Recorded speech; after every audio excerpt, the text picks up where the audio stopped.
তো এই পর্বের শুরুতে আমরা দেখি ছোটবেলা থেকেই নানা জুয়ার কৌশল জানা থাকায় টিংহুই অল্প সময়ে ইঙ্গুয়ের কাছ থেকে অনেক টাকা জিতে নেয়।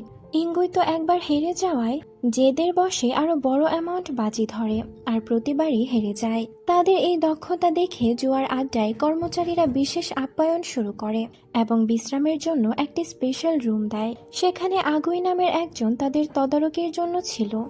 রুমে বসে ইঙ্গুই টিংহুইকে সাবধান করে দেয় এমন বিপজ্জনক জায়গায় যেন সে আর কখনোই একা না আসে। টিংহুই জিজ্ঞেস করে তাকে ফলো করার মানে নেই। সম্রাটের অনেক সুন্দরী অনুরাগী আছে, তাদের সাথে সময় কাটাতে পারে। ইঙ্গুই বলে শীতোষীকে সে ডাকেনি। টিংহুই এরপর বেরিয়ে চারিদিকে দেখতে থাকে। সে এখানে রহস্য বের করতে এসেছে। ইঙ্গুই তাকে নাম ধরে ডাকার কথাই বলে, কিন্তু টিংহুই তো অপমানিত হয়েছে একবার, তাই সে অভিমান রেখে বলে তাদের মধ্যে সেরকম সম্পর্ক আর নেই, তাই এভাবে নাম ধরে ডাকতে পারে না।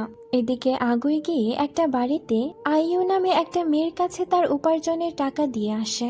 আইয়ু হয়তো এখানে বন্দি আর তাকে মুক্ত করতে আগুই অর্থ উপার্জন করছে। আইয়ু বলে তার হয়তো মুক্তি হবে না, তবুও সে আগুইকে একটা হাতে সেলাই করা রুমাল দেয়। এদিকে সম্রাট আর টিংহুই আবার রুমে ফিরে আসে।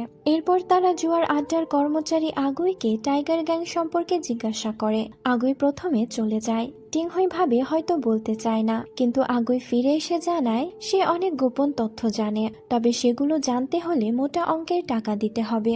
সে আরো বলে জুয়ার আড্ডার দ্বিতীয় তলায় এমন অনেক রহস্য লুকিয়ে আছে যা বাইরে থেকে কেউ কল্পনাও করতে পারবে না। এর মাঝে আমরা টাইগার গ্যাং লিডার আর একটা সুন্দরী মেয়ে, যে কিনা এই জুয়ার আসর পরিচালনার প্রধান, দুজনকে অন্তরঙ্গ অবস্থায় বাথটাবে দেখে এদের মধ্যে সম্পর্ক আছে বোঝা যায়। আর এরাই এসব জুয়া আর অন্য রহস্য পরিচালনা করছে। এর মধ্যে একটা মেয়ে এসে সেই সুন্দরী মেয়েকে জানায় টিংহুই নাকি একটা পুরুষকে নিয়ে এখানে এসেছে। তো এখন লিডারের কাছে এসে সুন্দরী মেয়েটা এ কথা জানায়। লিডার তাকে ব্যবস্থা নেওয়ার জন্য বলে প্রতিশোধ তো নিতেই হবে। এরপর সম্রাট আর টিংহুই আগুইয়ের সাথে যায়। আগুই জানায় আগে টাকা দিতে হবে।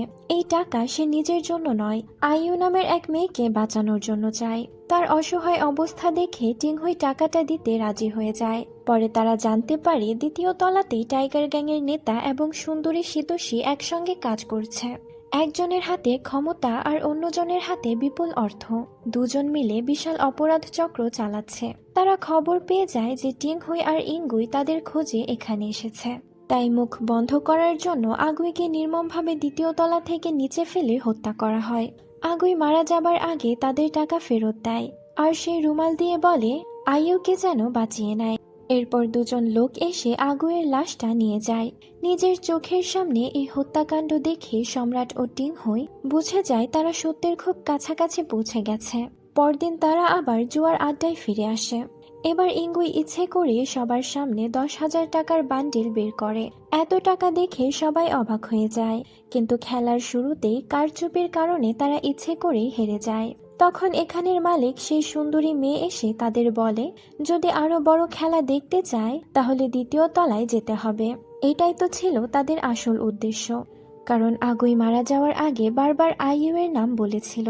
এখানে সবাইকে মুখোশ পরে বাজি খেলতে হয়, তারাও মুখোশ পরে নেয়। সেখানে গিয়ে দেখে এক অদ্ভুত নিলাম চলছে।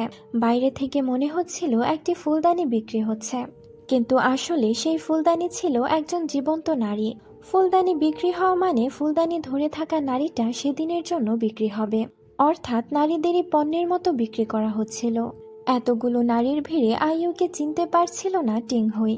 তখন সে আগুয়ে রেখে যাওয়া রুমালটি গোপনে দেখায়। কাকতালীয়ভাবে সেদিন আইয়ুকে বিক্রি হতে হয়। আইয়ুকে টেনে হিচড়ে নিয়ে যাবার সময় রুমালটি দেখে সে চিৎকার করে ওঠে। তখনই টিংহুই বুঝতে পারে এই মেয়েটি আইয়ু। গ্যাংয়ের লোকেরা দ্রুত তাকে অন্য একটি ঘরে নিয়ে যায়। টিংহুই আর ইঙ্গুই নিঃশব্দে তাদের অনুসরণ করে। একটা ঘরে নিয়ে গিয়ে ফেলা হয় আইয়ুকে। সেখানে অনেক জিনিসপত্র ছিল যা দিয়ে অত্যাচার করা হয়। কিছুক্ষণ পরে একজন এসে তাকে বেঁধে চাবুক দিয়ে আঘাত করতে থাকে।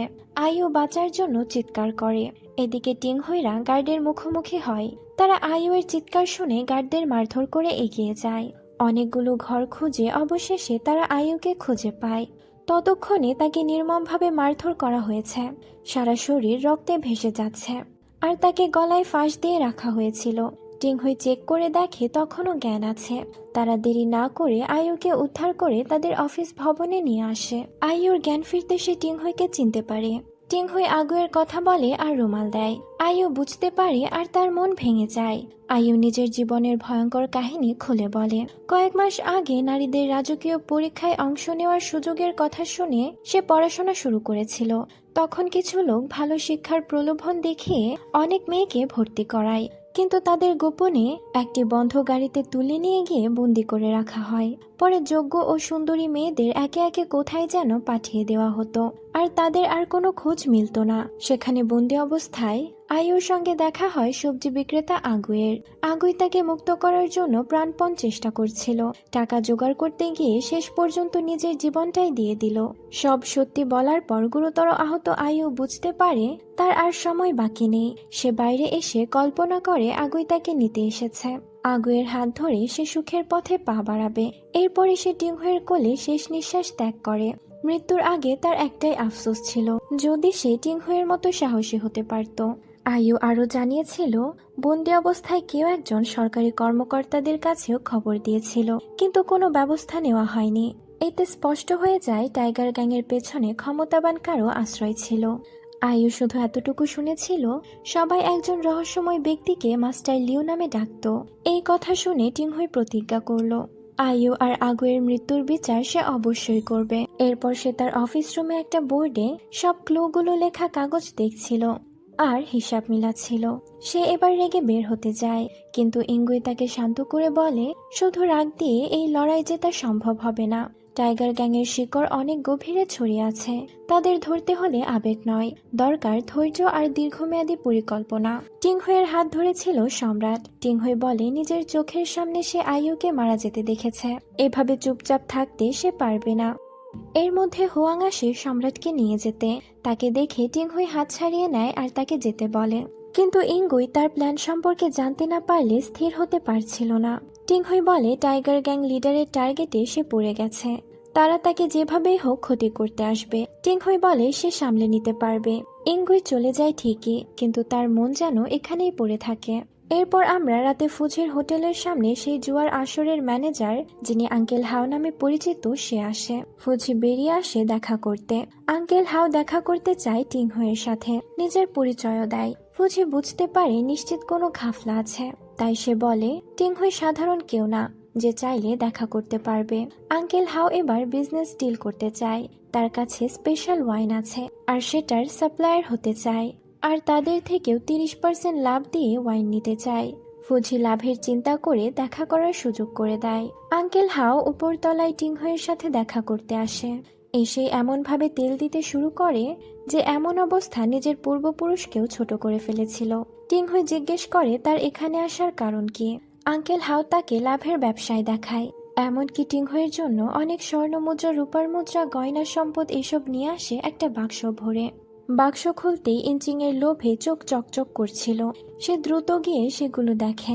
এত সম্পদ সে আগে দেখেনি। টিংহুই বিরক্ত হয় তার এই ছ্যাঁচড়ামির জন্য। আঙ্কেল হাও তো ইঞ্চিংকে নিজের মালা খুলেও দেয়, মানে যেভাবেই হোক পটাতে হবে। এরপর টিংহুইকে একটা চুক্তিপত্র এনে দেয়, সই করে তাদের মধ্যে ব্যবসায় শুরু করতে। টিংহুই সেখানে 20% লাভ দেখে তেমন একটা পাত্তা দিতে চায় না। টিংহুই এমনিও পাত্তা দিবে না, আসলে এটা ছিল একটা চাল। ইঞ্চিংও তখন সব ছেড়ে টিংহুইয়ের কাছে আসে আর লাভের ভাগ 30% করতে বলে। এই ফাঁকে টিংহুই জিজ্ঞেস করে তাদের জুয়ার আসরে উপরের তলায় যে সিক্রেট হয় সেটা আসলে কি।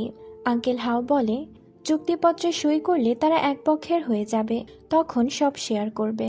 টিংহুই এরপর কালি এনে সই করে দেয়। এরপর তারা একসাথে ওয়াইন পান করে। সবাই মাতাল হয়ে যায়।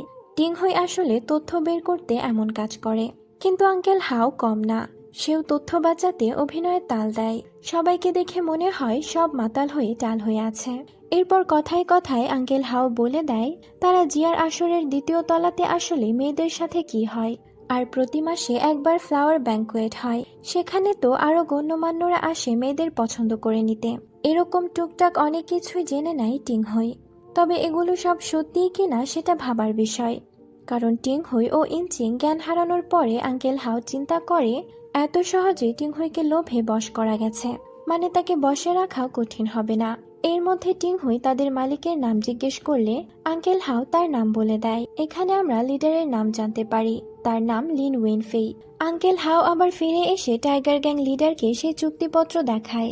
লিডারের সেই প্রেমিকা তার বুদ্ধির প্রশংসা করলেও লিন ওয়েফে আঙ্কেল হাওকে জিজ্ঞেস করে মাতাল হয়ে সে কি কি গোপন তথ্য ফাঁস করেছে। পরের দিন টিংহুই, ঝিলি আর ইনচিং আঙ্কেল হাওয়ের তথ্য মতে ফ্লাওয়ার ব্যাঙ্কুয়েটের জন্য বের হওয়া একটা গাড়িকে ফলো করছিল। জঙ্গলের পথে লুকিয়ে যাওয়ার সময় ঝিলি বেশ ভয় পাচ্ছিল। আঙ্কেল হাওকে বিশ্বাস করা ঠিক হবে কিনা জিজ্ঞেস করে, আর সে এত বড় রিস্ক নেওয়ার কথা জানলে কখনো আসতো না। ইনচিং বলে এসব করতে একটু সাহস আর রিস্ক লাগেই।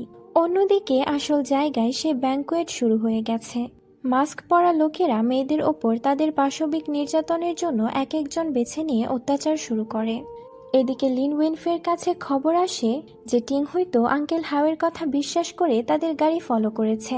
এখন আমরা ফ্ল্যাশব্যাক দেখি, যখন লিন ওয়েনফে আঙ্কেল হাওকে জিজ্ঞেস করে যে সে কি কি গোপন তথ্য ফাঁস করেছে, তখন আঙ্কেল হাও বলে সে অন্য লোকেশন দিয়েছিল। টিংহুই সেটা বিশ্বাস করে দল নিয়ে গাড়ির পেছনে যায়। লিন ওয়েনফে এবার বলে টিংহুই তার হাতে মরতে এতই আগ্রহী, তাহলে সেই ইচ্ছা পূরণ করে দেবে। গাড়িতে আসলে কেউ ছিল না, গাড়িতে বোমা ফিট করা ছিল, আর সেটা টিংহুইয়ের দলকে ছাই করে দিতে পারে। এইদিকে গাড়ি থেমে যেতে দেখে টিংহুই। ঝিলি এগিয়ে যায়। ইনচিং বলে সে এগিয়ে আগে দেখবে, আর সে গিয়ে দেখে গাড়ি ফাঁকা। নিচে বোমে আগুন দেখে দ্রুত তারা লাফ দিয়ে সরে যায়। এদিকে সম্রাট বেইজিং শহরের প্রধানদের সাথে ভোজসভার আয়োজন করে। বেইজিং শহরের সাথে সুসম্পর্ক গড়ে তোলার জন্য এই সভা। অন্যদিকে গাড়ি ব্লাস্ট হবার পরে সবাই ছিটকে পড়ে। টিংহুই আস্তে আস্তে জ্ঞান ফেরে। সে ঝিলিকে উঠাতে যায়। ইনচিং দ্রুত উঠে এসে টিংহুইকে মেডিসিন দিতে যায়। তখন তার চোখে পড়ে টিংহুইয়ের ঘাড়ের একটা ট্যাটু। হয়তো তার কিছু একটা মনে পড়ে, কিন্তু সে চুপ থেকে যায়। এখন তারা কি করবে বুঝতে পারে না, কিন্তু টিংহুইয়ের মনে একটা দৃঢ় প্রতিজ্ঞা হয়। সে বুঝতে পারে এই ফ্লাওয়ার ব্যাঙ্কুয়েট আসলে কোথায় হচ্ছে। টিংহুই এরপর গার্ডদের নিয়ে চলে যায় সেই ফ্লাওয়ার ব্যাঙ্কুয়েটে, যেখানে সব মুখোশধারী লোকেদের একপাশে গার্ডেরা বন্দি ছিল। সেখানে সব মুখোশধারী লোকেদের একপাশে গার্ডেরা বন্দি করে, আর টিংহুই ইনচিং মিলে মেয়েদের সেভ করে। এখানে হুট করে আঙ্কেল হাও আর আসরের মালিক সুন্দরী মেয়েটা আসে। তারা তো এটাকে সাধারণ অনুষ্ঠান বলে কাটিয়ে দিতে চায়। টিংহুই তো নানাভাবে তাদের ভুল ধরিয়ে দেয়, আর তারা ক্রাইম করেছে বুঝিয়ে দেয়, কিন্তু তারা মানতে নারাজ। আঙ্কেল হাও তো বলেই দেয় টিংহুই আগের দিন চুক্তি সই করেছে, মানে সেও তাদের পক্ষের লোক। ইনচিং বলে ভুলভাল বলে একজন কর্মকর্তাকে ফাঁসানো অপরাধ। এর মধ্যে ভাইস প্রেসিডেন্ট ঝ্যাং তাদের দল নিয়ে চলে আসে। তার উদ্দেশ্য ছিল আঙ্কেল হাও আর টাইগার গ্যাংকে বাঁচানো, কিন্তু টিংহুই এমনভাবে তাকে ধরে যে সে আর কিছুই বলার সুযোগ পায় না। তখন আঙ্কেল হাও আগের দিনের চুক্তি আর সোনা রূপার বাক্স সম্পর্কে বলে। ভাইস প্রেসিডেন্ট ঝ্যাং আর সবাই মিলে এবার ফুজির হোটেলে আসে। এখানে এসে সেই চুক্তিপত্র বের হয়, কিন্তু এখানে টিংহুইয়ের নাম সই ছিল না, জাস্ট লাল কালির দাগ ছিল। এভাবে দেখে আঙ্কেল হাও নিজেই অবাক হয়ে যায়। টিংহুই তো একেবারেই শান্ত ছিল, যেন কিছুই হয়নি। সুন্দরী মেয়েটা এবার সেই সোনা রূপার বাক্সের কথা বলে। এখন ভাইস প্রেসিডেন্ট ঝ্যাংয়ের লোকেরা সেই বাক্স নিয়ে আসে। বাক্স খুলে সব গয়না সোনা পাওয়া যায়। আঙ্কেল হাও দাবি করে এগুলো তার দেওয়া। ইনচিং গিয়ে প্রতিবাদ করে এগুলো তাদের সম্পদ, তাই বলে। ইনচিং তো বাক্সের ওপর গিয়ে বসেই পড়ে, যেন এটা তার ব্যক্তিগত সম্পদ, কিন্তু তাকে টেনে হিচড়ে সরিয়ে দেওয়া হয়। এরপর আঙ্কেল হাও বাক্স উল্টে সিল দেখতে চায়, সেখানে তার সিল নেই, উল্টো ফুজির সিল দেওয়া ছিল। আঙ্কেল হাও তো অবাক হয়, কোনোভাবেই অপরাধী প্রমাণ করতে পারেনি। টিংহুই কাছে এসে বলে কেমন লাগলো তার উপহার। আঙ্কেল হাও বুঝতে পারে টিংহুই তার সাথে ধোঁকাবাজি করেছে, কিন্তু ভাইস প্রেসিডেন্ট ঝ্যাং তো এখনো টিংহুইকে নির্দোষ বলতে চায় না। সে তো তাকে কোর্টে নিতে চায়। এই সময় টিংহুই তার হাতে একটা আংটি দেখতে পায়। তার মনে পড়ে আইয়ু মারা যাবার আগে এমন এক চিহ্নের কথা বলেছিল। টিংহুইর সাথে সাথে তাকে সার্চ করতে যায়, কিন্তু ভাইস প্রেসিডেন্ট ঝ্যাং উল্টো দাবি করে টিংহুই কিভাবে আইন হাতে নিতে পারে। টিংহুই তাকে সম্রাটের দেওয়া ব্যাজ দেখায়, যেটা সর্বোচ্চ পাওয়ার নির্দেশ করে, কিন্তু সে তো মানতে চায় না, উল্টো টিংহুইকে আক্রমণ করতে চায়। তখন সম্রাট চলে আসে, আর এসে সে ধরে ফেলে এগুলো ভাইস প্রেসিডেন্ট ঝ্যাংয়ের লোকেরাই মেয়েদের সাথে অমানবিক কাজ করে। এক এক করে মুখোশ খুলে দেখা যায় সবাই গণমান্য পরিচিত ব্যক্তি। সম্রাটের নির্দেশে ঝ্যাং সহ সবাইকে শাস্তির জন্য কারাগারে পাঠানো হয়। আঙ্কেল হাও ও সেই সুন্দরী মেয়েটাকেও বন্দি করে কারাগারে পাঠানো হয়। সম্রাটের কাছে টিংহুই অসহায় মেয়েগুলোকে তার অফিসিয়াল বাসভবনে নেওয়ার অনুমতি চায়। ইনচিং এরপর মেয়েগুলোকে নিয়ে যায়। এবার সম্রাট টিংহুইকে জিজ্ঞেস করে সে তো ভালোই স্ক্যাম করতে পারে, কিন্তু সম্রাটের অনুমতি ছাড়া এত বড় কাজ সে কেন রিস্ক নিল। টিংহুই তো কথা বলতে বলতে জ্ঞান হারায়। সম্রাট তাকে অফিসিয়াল বাসভবনে নিয়ে আসে। এরপর বলে অভিনয় করতে হবে না, এখানে আর কেউ নেই। টিংহুই উঠে পড়ে, মানে এতক্ষণ সে অভিনয় করে অজ্ঞান ছিল, এখন সে সম্রাটের সামনে হাঁটু গেড়ে বসে তার কাজের জন্য ক্ষমা চায়। সে এইসব অর্থ নিয়ে বিশ্বাস অর্জন করে আসল সত্য বের করতে চেয়েছে, আর সময় মতো আসল অর্থ সরিয়েও ফেলেছে। এর জন্য সে শাস্তি অবশ্যই প্রাপ্য। এইসব কথা বলতে বলতে সে আবার মাটিতে ঢলে পড়ে। সম্রাট ভাবে শাস্তির ভয়ে আবার অজ্ঞান হবার নাটক করছে। অনেক ডাকার পরে না উঠলে সে নিজে হাত দিয়ে দেখে টিংহুইয়ের অনেক জ্বর। এরপর তাকে কোলে করে বিছানায় শুইয়ে দেয়। নিজের হাতে কাপড় ভিজিয়ে কপালে জলপট্টি দেয়। হয়তো সে টিংহুইয়ের প্রেমে পড়ে গেছে। অতীতের সব ঘটনা ফ্ল্যাশব্যাক দেখানো হয়। সেই প্রথম দেখা থেকে যতবারই মুখোমুখি হয়েছে সব সময় কোনো না কোনো কাঠখোট্টা ঘটনার শিকার হয়েছে। এইসব ভেবে সম্রাট ইঙ্গুই নিজের মাঝে হারিয়ে যায়। হয়তো সে এবার টিংহুইকে কিস করতেই যাচ্ছিল, কিন্তু ইনচিং চলে আসে। ইনচিং ঔষধ নিয়ে আসে, কারণ বিস্ফোরণের সময় টিংহুই বেশ আহত হয়েছিল। সে সম্রাটকে দেখে ঘাবড়ে যায়। সম্রাট আবার তার ভারী ভাব নিয়ে মেডিসিন রেখে যাওয়ার জন্য বলে। পরে আবার ইনচিংকেও বলে সে যেন ভালো করে রেস্ট নেয়, আর তার কাজের জন্য ধন্যবাদ দেয়। ইনচিং বেশ খুশি হয়ে যায়। পরের দিন সভায় টিংহুইকে তার অসাধারণ দক্ষতা ও কাজের জন্য প্রমোশন দেওয়া হয়। টিংহুইয়ের দাবি ছিল এরপর থেকে রাষ্ট্রদ্রোহী কাজের শাস্তি যেন মৃত্যুদণ্ড হয়, না হলে এদের দমন করা যাবে না। চ্যান্সেলর শুটিং তো এসব শুনে মুখ কালো করে ফেলছিল। এরপর টিংহুই, ঝিলি আর ইনচিং সেই উদ্ধার করা মেয়েদের সাথে কথা বলে। তাদের নিজেদের বাড়ি ফেরা আর চিকিৎসা বাবদ রাজ্য থেকে খরচ দেওয়া হবে। তারা ফিরে গিয়ে নিজেদের মতো জীবন তৈরি করতে পারবে। সবাই বেশ খুশি, আর টিংহুই ও অন্যান্যের প্রশংসা করে। তারাও টিংহুইয়ের মতো হতে চায়, অন্যায়ের লড়াই করতে চায়। এদিকে আবার টাইগার গ্যাং লিডার একা একা ড্রিঙ্কস করছিল। তখন তার সেই মুখোশ পরা বড় ভাই আসে, তাকে আগাম বিপদের সংকেত দেয়। আঙ্কেল হাও সব ফাঁস করে দিতে পারে বলে। লিডার বলে সে সব ফাঁস করলে তার পরিবার হারাবে, আর এতদিন ধরে একটু একটু করে সে ব্যবসায় বড় করেছে। এখন কি বড় ভাই এসে তাকে সরিয়ে লিডার হতে চায়? লিডারের কাছে তার বড় ভাইয়ের কুকীর্তির অ্যাকাউন্ট বই আছে, তাই বেশি যেন লাফালাফি না করে। বড় ভাই লিডারকে ইমোশনাল ব্ল্যাকমেল করতে চায়, কিন্তু লাভ হয় না। পরে সে আপাতত চলে যায়। টিংহুই টাইগার গ্যাংয়ের তদন্তে একের পর এক অগ্রগতি করছিল, কিন্তু সে জানতো না ঠিক সেই সময় অন্ধকারে বসে কেউ তার প্রতিটি পদক্ষেপ নজরে রাখছিল। টিংহুই বারবার ধরতে গিয়েও ধরতে পারেনি। একদিন রাতে সে শহরে ঘোরার সময় মনে হয় কেউ পিছু নিয়েছে, কিন্তু কাউকে সে পায় না। আমরা দেখি আগেও কয়েকবার তার এমন মনে হয়েছে। অন্যদিকে গভীর রাতে ফার্স্ট মাস্টার একটা লোককে ধরে আনে লিন উইনফের কাছে। জানা যায় টাইগার গ্যাংয়ের পাশাপাশি আরেকজনও অনেকদিন ধরে টিংহুইয়ের ওপর নজর রাখছে। সে ছিল এক পাহারা ভিক্ষুক। ভিক্ষুক নিজে গ্যাংয়ের কাছে গিয়ে জানালো শাওঝাও শহরে বহু বছর আগে টিংহুই তার জীবন নষ্ট করেছিল। টিংহুইয়ের কারণে সে পঙ্গু হয়েছে। সেই অপমানের প্রতিশোধ নেওয়ার জন্য সে টানা 10 বছর অপেক্ষা করেছে। টিংহুইয়ের দুর্বলতা সে খুব ভালো করেই জানে, কিন্তু লিন উইনফে যখন জানতে পারে এই ভিক্ষুক বাচ্চাদের দিয়ে অপকর্ম করাতো, অত্যাচার করত, তখন তাকে উল্টো মারতে উদ্যত হয়।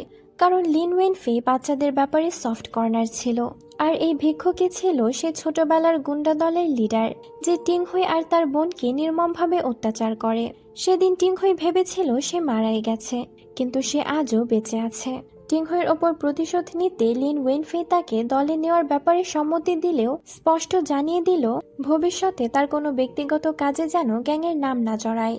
এদিকে টিংহুই সুস্থ হয়ে কাজে ফিরতেই অফিসিয়াল বাসভবন যেন উৎসবের পরিবেশ তৈরি হলো।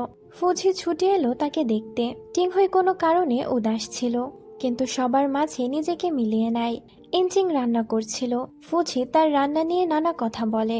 কথা বলতে বলতে এক পর্যায়ে তারা সম্রাটকে নিয়ে কথা বলতে শুরু করে। সম্রাট এর মধ্যে চলে আসে আর বলে তার পেছনে তাকে নিয়ে বদনাম করা হচ্ছে নাকি। ফুজির সাথে সাথে মাটিতে বসে পড়ে। ইনচিংও ঘাবড়ে তড়িঘড়ি করে বসে পড়ে। টিংহুই স্বাভাবিকভাবে সম্মান জানায়। সম্রাট সবাইকে উঠতে বলে। সে সবার সঙ্গে আনন্দ ভাগ করে নিতে এসেছে। ইনচিং নিজের হাতে ভেড়ার মাংস রান্না করে দেয়। হুয়াং বলে সম্রাট যে কোনো খাবার খেতে পারবে না। টিংহুই আগে টেস্ট করে বলে খাবার ভালো হয়েছে, কিন্তু সম্রাট আর যিশু যখন টেস্ট করতে যায় তারা তো থু দিয়ে ফেলে দেয়, মনে করে তারা বুঝি মিথ্যা মজা নিচ্ছে। কিন্তু টিংহুই ফুজি আরো খাবার নেয়, তাদের ভালোই লেগেছে। তার মানে এগুলো ইঙ্গুই আর যিশুর মন মতো হয়নি আর কি। ইঙ্গুই তাই ওয়াইন আনতে বলে। ইনচিং নিজের হাতে ফলের মদ বানিয়ে সবাইকে আপ্যায়ন করলো। ইনচিং তো টিংহুই আর ফুজির সাথে ফ্লার্ট করতে থাকে, তাদের রূপের প্রশংসা করে। এসব শুনে যিশু আর সম্রাট ইঙ্গুই তো জেলাস ফিল করছিল। যিশু তো ফুজির হাত থেকে সেই ফলের ওয়াইন নিয়ে খেয়ে নেয়। সম্রাটের জেলাসি আবার টিংহুই খেয়াল করে। সম্রাট এবার ইনচিংকে কাজে ব্যস্ত রাখে, ইশারা করে যিশুকেও বলে তাকে আরো কাজ দিয়ে ব্যস্ত রাখতে। টিংহুই বুঝতে পারে আর ইনচিংকে সাহায্য করতে যায়। সম্রাট উঠে তাকে আটকায় আর পাশে বসতে বলে। টিংহুই জিজ্ঞেস করে তার ওপর রাগ হলে সেটা সরাসরি তাকে বললেই হবে, শুধু শুধু তার অ্যাসিস্ট্যান্টকে কেন প্যারা দিচ্ছে। ইঙ্গুয়ে বলে ইনচিং এর জন্য টিংহুইয়ের দেখি অনেক মায়া। এর মধ্যে ঝিলি আর আনিয়ান আসে। ইনচিং স্বাভাবিকভাবে ঝিলিকে কেয়ার করতে শুরু করে। এখন আনিয়ান জেলাস ফিল করতে শুরু করে। এখন বেচারা ইনচিং যে কই যাবে সেটাই সমস্যা। সবাই জেলাস ফিল করে ওর জন্য। তো পরে সবাই মিলে টিংহুইয়ের সফলতা উদযাপনে একসাথে ওয়াইন পান করে। অন্যদিকে জুয়ার আড্ডার দ্বিতীয় তলার মালিক ফুমেং এবং তার ম্যানেজার হাও উইনমিং মানে আঙ্কেল হাওকে তো কারাগারে বন্দি রাখা হয়েছে। টিংহুই নিজে তাদের জিজ্ঞাসাবাদ শুরু করলো। প্রথমে ফুমেংকে জিজ্ঞেস করে এরকম কাজ করতে তার লজ্জা করলো না, কিন্তু ফুমেং ঠান্ডা হাসি দিয়ে বলল সে কিছুই জানে না। হাও উইমেং এর সাথে টাইগার গ্যাং লিডারের সম্পর্ক, সে এসব নিয়ন্ত্রণ করত, সে জানে। তাই টিংহুই এবার হাও উইনমিং এর দিকে মনোযোগ দিল। তাকে গিয়ে জিজ্ঞেস করে সে সব স্বীকার করবে কিনা, কিন্তু সে তো এসব স্বীকার করতে চায় না। এনচিং তখন বলে ফুমেং সব স্বীকার করেছে, এমনকি কাগজে লিখে সই করেছে। কাগজগুলো দেখায়, যদিও এগুলো নকল ছিল। কিন্তু হাও উইনমিং ভয় পেয়ে যায়, তবুও সে মুখ খুলল না। আর সে সত্য বলতে পারবে না, কারণ সে নিজের আর পরিবারকে অন্যের হাতে জিম্মি করে রেখেছে। লিন উইনফেই জানতে পারলে তার পরিবার শেষ হয়ে যাবে। তাই টিংহুই যেন স্বীকার না করে যে হাও উইনমিং কিছু বলেছে। এরপরই সে মারা যায়। শেষ নিঃশ্বাসে সে আরো একটা কথা বলে গেল, টাইগার গ্যাংই আসল শত্রু নয়, তাদের পেছনে আরো অনেক ক্ষমতাবান একজন মানুষ আছে, কিন্তু সেই ব্যক্তি কে তা সে নিশ্চিতভাবে জানে না। শুধু অনুরোধ করলো বিষয়টি যেন আপাতত গোপন রাখা হয়। হাও উইনমিং মারা যাওয়ার সঙ্গে সঙ্গে তদন্তের সবচেয়ে গুরুত্বপূর্ণ সূত্রটিও হারিয়ে গেল। তারা মন খারাপ করে ফুজির হোটেলে বসেছিল। ফুজি তাদের খেয়ে দিয়ে মন ভালো করতে বলে, কিন্তু তাদের তো আসার আলোই নেই। ঠিক তখনই টিংহুইয়ের মনে পড়ল জাস্টিস মিনিস্টার ওয়েনচুর মৃত্যুর কথা। মৃত্যুর আগে সে রক্ত দিয়ে একটি অসম্পূর্ণ অক্ষর লিখে গিয়েছিল, যেন অর্ধেক অক্ষরের নাম কি। টিংহুই ভাবল সেটা কি চ্যান্সেলর শুটিং এর নামের শুরু। ইনচিং অন্য একটি সম্ভাবনার কথা বলল, তার মতে অক্ষরটি হয়তো চ্যান্সেলর গুচিং এর নামও হতে পারে। কিন্তু ঝিলি সঙ্গে সঙ্গে সেই ধারণা বাদ দিল। তার বিশ্বাস চ্যান্সেলর শুটিং কখনোই এমন অপরাধীদের আশ্রয় দিতে পারে না।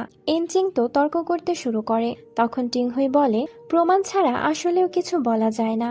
এদিকে রাজধানীতে টিংহুইয়ের জনপ্রিয়তা দিন দিন বাড়ছিল। তাকে এক নজর দেখার জন্য প্রতিদিন অসংখ্য মানুষ ফুজির হোটেল বুফেন টাওয়ারে ভিড় জমাতো। কিন্তু টিংহুইয়ের তো কাজ থাকে, সবার সাথে দেখা করা সম্ভব হয় না, তাই তারা বুফেন টাওয়ারে খাওয়া দাওয়া করত। এদিকে একদিন টিংহুই বারান্দায় দাঁড়িয়ে থাকার সময় ভিড়ের মধ্যে লিন উইনফেকে হুডি পরে যেতে দেখে। কিন্তু লিন উইনফে তাকে দেখে অদ্ভুতভাবে তাকায়। টিংহুই তার পিছু নেয় আর পিছু নিয়ে একটা নিরিবিলি জায়গায় নিয়ে যায়। সেখানে লিন উইনফে টিংহুইকে ছুরি মারে, কিন্তু টিংহুই সজ্ঞানে আসলে দেখে সে সেই বারান্দায় দাঁড়িয়েছিল। ফুজি এসে তাকে ধরে ফেলে, তাকে স্ট্রেস নিতে মানা করে। হঠাৎ নিচে হাজির হলো এক অদ্ভুত যুবক। সে নাকি টিংহুইকে বিয়ে করতে চায়। উপস্থিত সবাই হাসাহাসি করতে থাকে। ফুজি তো রেগে যায়, চিনে না জানে না সে কোথা থেকে যেন এসেছে। ছেলেটা নিজের পরিচয় দিল চ্যান্সেলর শুটিং এর ছেলে সুরুঞ্জে হিসেবে। টিংহুইয়ের সঙ্গে আগে কখনো দেখা না হলেও সে সবার সামনে বিয়ের উপহার সাজিয়ে ঘোষণা করলো সে টিংহুইকে বিয়ে করতে চায়। এমন অদ্ভুত কাণ্ড দেখে ফুজি হতবাক হয়ে গেল। টিংহুইও বিব্রত হয়ে পড়ল। চ্যান্সেলর শুটিং এর সম্মানের কথা ভেবে সে সরাসরি অপমানও করতে পারছিল না। ঠিক তখনই হুইং চেম্বার লিডার শিতোশি এসে পরিস্থিতি সামাল দিল। শীতোষী এসে বলে টিংহুইয়ের সম্মান এভাবে নষ্ট করা উচিত নয়। তারা এটা নিয়ে আলাপ করতে পারে হুইং প্যাভিলিয়নে। রুনজে তার কথা মেনে নিয়ে চলে যায়। কিন্তু বাইরের ঝামেলার চেয়েও বড় যুদ্ধ তখন চলছিল টিংহুইয়ের নিজের মনে। সেদিন রাতে বাড়ি ফিরে সে আবার কাউকে অনুভব করে। সে বাইরের দিকে দেখে আর সে ভিক্ষুককে দেখে, মানে ছোটবেলায় তাদের বন্দি রেখেছিল। কিন্তু টিংহুই জানতো সে মারা গেছে। রাতের আধারে তাকে হয়তো দেখেছে। এমন সময় ইনজিং এসে ঘাড়ে হাত রাখে, জিজ্ঞেস করে কি হয়েছে। টিংহুই ছুটে গিয়ে দেখতে চায় যে সে কি ভুল দেখলো, কিন্তু সেখানে কেউই ছিল না। রাতে সে দুঃস্বপ্ন দেখে। স্বপ্নে সে ফিরে গেল সাওঝাও সেই ভয়াবহ দিনে, যখন তার বড় বোন শিয়াং নির্মম নির্যাতনের শিকার হয়ে প্রাণ হারিয়েছিল। ঘুম ভাঙার পরও সেই দৃশ্য যেন চোখের সামনে ভাসতে থাকলো। কখনো কখনো তার মনে হতো এটা শুধু দুঃস্বপ্ন নয়, সেই ভয়ঙ্কর মানুষটি যেন সত্যি আবার তার আশেপাশে ঘুরে বেড়াচ্ছে। সেদিন রাতে সন্দেহ আরো প্রবল হওয়ায় টিংহুই ইনজিংকে দিয়ে লোকটির খোঁজ শুরু করলো। কয়েকদিন পর তদন্তের ফল হাতে এলো, আর সেই খবর শুনে টিংহুই স্তব্ধ হয়ে গেল। যে মানুষটিকে সে এত বছর মৃত ভেবেছিল, সে আসলে এখনো বেঁচে আছে। এদিকে সম্রাট ইঙ্গুই আর যিশু যায় হুইন প্যাভিলিয়নের বাইরে। হুইন প্যাভিলিয়নের বাইরে সেখানে কিছু শিল্পীরা জিনিসপত্র নিয়ে বাইরে কাজের জন্য যাচ্ছিল, কিন্তু তাদের সাথে কি জিনিস আছে সেটা দেখার জন্য ইঙ্গুই একটা ঢিল ছুঁড়ে ঘোড়াটিকে নাড়িয়ে দেয়। ঘোড়া উত্তেজিত হয়ে গাড়ি থেকে জিনিস ফেলেই দিচ্ছিল, কিন্তু এক গার্ড সেটা আটকে ধরে। ইঙ্গুই অবাক হয়, শিল্পীরা আবার এমন মার্শাল আর্টও জানে। এরপর যিশুকে নিয়ে সে হুইং প্যাভিলিয়নে আসে। শীতোষী তাদের আপ্যায়ন করে ভেতরে আহ্বান করে। ইঙ্গুই তো এখানে অন্য রহস্য বের করতে আসছে, তাই ব্যস্ততা নেই তার। অন্যদিকে টিংহুই ইঞ্জিন থেকে তথ্য নিয়ে পরিত্যক্ত বাড়িতে যায়, যেখানে থাকে সেই পঙ্গু ভিক্ষুক। টিংহুইকে দেখে বলে অবশেষে খুঁজে বের করতে পারলো তাহলে। টিংহুই শকড হয়ে যায়। ম্যান টিংহুই অবশেষে সেই মানুষটির মুখোমুখি হলো, যার জন্য সে গত 10 বছর ধরে প্রতিশোধের আগুন বুকে নিয়ে বেঁচেছিল। একাই সে খুঁজতে এসেছিল ছোটবেলার সেই শত্রুকে। সে লর্ড ওয়াইন নামে পরিচিত ছিল। সামনে দাঁড়িয়ে থাকা লোকটিকে দেখে টিংহুইয়ের চোখে ভেসে উঠল। আর এখানেই আমাদের আজকের এই পর্বটি শেষ হয়ে যায়। কমেন্টে জানাবেন আপনাদের এই পর্বটি কেমন লেগেছে।